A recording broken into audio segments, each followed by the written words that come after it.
दुनिया की ऊर्जा और व्यापार का केंद्र एक सभ्यता का बड़ा हिस्सा मलबे के ढेर और खामोशी में तब्दील हो गया है। अस्पतालों के दरवाजे बंद, नल से जहरीला पानी और आसमान से काली बारिश। नमस्कार, आदाब। मैं हूं फरीद अली और आप देख रहे हैं क्लियर कट। अप्रैल 2026 में मिडिल ईस्ट के कई देश आज एक ऐसी भयानक हकीकत का सामना कर रहे हैं जहां जंग सिर्फ सरहदों पर नहीं बल्कि हर घर की थाली और हर मरीज की सांसों के बीच लड़ी जा रही है। आखिर इस तबाही का जिम्मेदार कौन है? मध्य पूर्व 2026 एक क्षेत्र जो तबाही की कगार पर है। 28 फरवरी 2026 को शुरू हुई दुश्मनी ने मिडिल ईस्ट के नक्शे पर एक ऐसा घाव कर दिया है जिसे भरने में दशकों लग सकते हैं। संयुक्त राष्ट्र की अप्रैल 2026 की ताज़ा रिपोर्ट के मुताबिक ये इलाका अब दुनिया की कुल मानवीय सहायता की ज़रूरत का 38% हिस्सा बन चुका है। यूएन की ग्लोबल ह्यूमैनिटेरियन ओवरव्यू 2026 रिपोर्ट बताती है कि इस संकट से निपटने के लिए $12.5 अरब की तत्काल ज़रूरत है। लेकिन त्रासदी सिर्फ पैसों की नहीं है। त्रासदी उन 24.6 मिलियन लोगों की है जो अपने ही देश में अजनबी बन गए हैं। इस संघर्ष ने न सिर्फ इंसानों को विस्थापित किया है बल्कि मानवीय सहायता की उस जीवन रेखा को भी काट दिया है जिसे हम ग्लोबल सप्लाई चेन कहते हैं। इस संकट का सबसे खतरनाक पहलू स्ट्रेट ऑफ होर्मुज का प्रभावी रूप से बंद होना है। ये सिर्फ एक समुद्री रास्ता नहीं है बल्कि दुनिया के भोजन, उर्वरक और चिकित्सा उपकरणों की सप्लाई की बेहद अहम नस है। संयुक्त राष्ट्र के कार्यवाहक राहत प्रमुख ने चेतावनी दी है कि होर्मुज की नाकाबंदी ने कोविड-19 के बाद का सबसे बड़ा लॉजिस्टिक संकट पैदा कर दिया है। इसकी वजह से न सिर्फ युद्ध प्रभावित देशों में अकाल की स्थिति है बल्कि दुनिया भर में दवाओं और खाद की शिपमेंट हफ्तों की देरी से चल रही है। संयुक्त राष्ट्र महासचिव एंटोनियो गुटेरेस ने इस समुद्री व्यापार व्यवधान को कम करने के लिए एक विशेष टास्क फोर्स का गठन किया है। लेकिन समुद्र के बीच खड़ी जंगी पनडुब्बियों के सामने मानवीय मदद के जहाज बेबस नजर आ रहे हैं।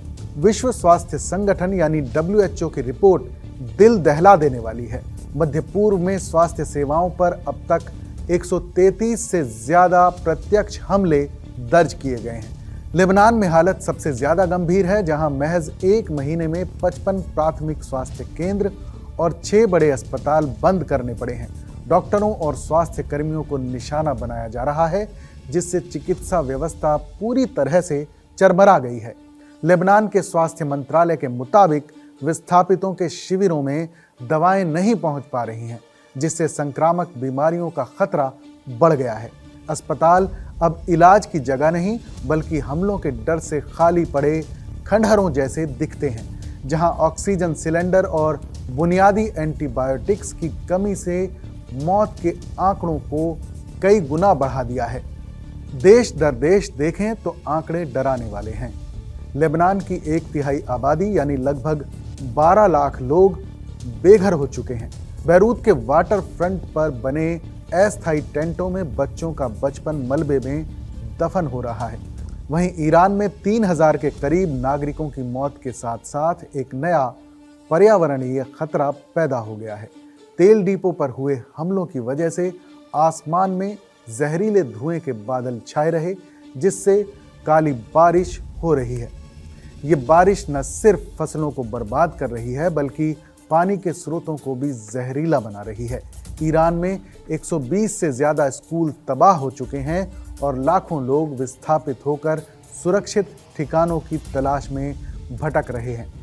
गजा में नाम मात्र के युद्ध विराम के बावजूद मानवीय सहायता के ट्रक केरेम शालोम क्रॉसिंग पर मीलों लंबी कतारों में खड़े हुए हैं।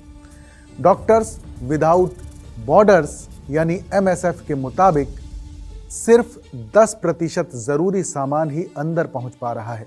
वहीं यमन में स्थिति कैटेस्ट्रोफिक यानी प्रलयंकारी है। 18 मिलियन लोग भूख से तड़प रहे हैं और स्वास्थ्य प्रणाली पूरी तरह ध्वस्त होने की कगार पर है। सीरिया में जहां पहले से ही गृह युद्ध के जख्म थे, अब लेबनान से भाग कर आए 2.5 लाख नए शरणार्थियों ने संसाधनों पर भारी दबाव डाल दिया है।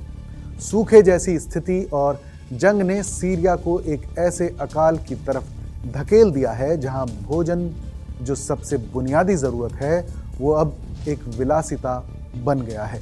संयुक्त राष्ट्र ने अब तक $15 मिलियन के आपातकालीन कोष और WHO के जरिए लेबनान, इराक और सीरिया के लिए विशेष पैकेज जारी किए हैं। कूटनीतिक मोर्चे पर संयुक्त राष्ट्र के विशेष दूत जीन अर्नोल्ट इस्लामाबाद में होने वाली अमेरिका ईरान वार्ता के लिए जमीन तैयार कर रहे थे। लेकिन सवाल ये है कि क्या ये कोशिशें काफ़ी हैं? UN रिलीफ चीफ ने साफ शब्दों में कहा है कि सहायता प्रणाली इस समय ओवरस्ट्रेच्ड और अंडर फंडेड है। 2026 की मानवीय अपील का सिर्फ 15 से 22% हिस्सा ही अब तक फंड हो पाया है। अंतर्राष्ट्रीय समुदाय की चुप्पी और फंड की कमी इस संकट को और गहरा बना रही है। पीने के पानी का संकट और वाटर वॉर की आहट मध्य पूर्व के इस महासंकट में सबसे गहरा घाव पीने के पानी और साफ सफाई की व्यवस्था पर लगा है। ईरान में हवाई हमलों की वजह से वाटर डिसैलिनेशन यानी जल विलवणीकरण प्लांट को जो नुकसान पहुंचा है, उसने करीब 28 लाख लोगों को बूंद बूंद पानी के लिए मुहताज कर दिया है। लेबनान के राहत शिविरों में जहां क्षमता से 680 गुना ज़्यादा लोग रह रहे हैं, वहां साफ पानी की कमी ने हैजा और दूसरी जल जनित बीमारियों के खतरे को रेड जोन में पहुंचा दिया है। संयुक्त राष्ट्र की रिपोर्ट बताती है कि इस जंग में पानी अब एक बुनियादी ज़रूरत नहीं, बल्कि जीवित रहने की सबसे कठिन चुनौती बन गया है, जहां लोग दूषित स्रोतों से पानी पीने को मजबूर हैं। इस मानवीय त्रासदी का सबसे मासूम और लाचार चेहरा वो बच्चे हैं जिनका भविष्य मलबे के ढेरों में दबा हुआ है। लेबनान में विस्थापित हुए 12 लाख लोगों में से 35% सिर्फ बच्चे हैं। ईरान में 120 से ज़्यादा स्कूलों के पूरी तरह जमींदोज होने और गाज़ा में UNRWA स्कूलों के शेल्टर होम में तब्दील होने से लाखों बच्चों की शिक्षा पूरी तरह ठप हो गई है। मनोवैज्ञानिकों का मानना है कि ब्लैक रेन और धमाकों के साए में जी रहे इन बच्चों में क्रोनिक ट्रॉमा के लक्षण देखे जा रहे हैं। ये सिर्फ एक पीढ़ी का विस्थापन नहीं है, बल्कि एक पूरी पीढ़ी के मानसिक और शैक्षिक विकास का परमानेंट शटडाउन है, जिसे सुधारने में दशकों का समय लग सकता है। जमीन पर काम कर रहे मानवीय सहायता कर्मियों और डॉक्टरों की स्थिति अब मसीहा से शिकार में तब्दील हो गई है। WHO के आंकड़ों के मुताबिक इस क्षेत्र में स्वास्थ्य सेवाओं पर 133 से ज़्यादा हमले हुए हैं, जिनमें सैकड़ों हेल्थ वर्कर्स या तो मारे गए हैं या गंभीर रूप से घायल हुए हैं। डॉक्टर्स विदाउट बॉर्डर्स और केयर जैसी संस्थाएं चाहकर भी उन इलाकों तक नहीं पहुंच पा रही हैं जहां घायलों की संख्या सबसे ज़्यादा है। जब अस्पतालों के बुनियादी ढांचे को ही निशाना बनाया जाता है, तो वहां काम करने वाले प्रोफेशनल्स का मनोबल टूट जाता है।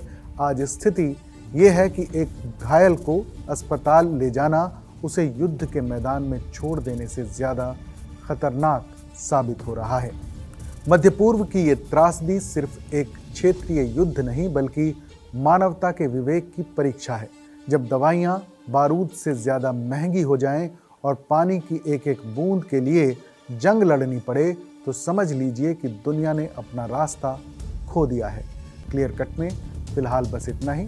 इस पर आपकी क्या राय है, हमें कमेंट में ज़रूर बताइएगा। बाकी देश और दुनिया की तमाम बड़ी खबरों के लिए देखते रहिए TV9 डिजिटल।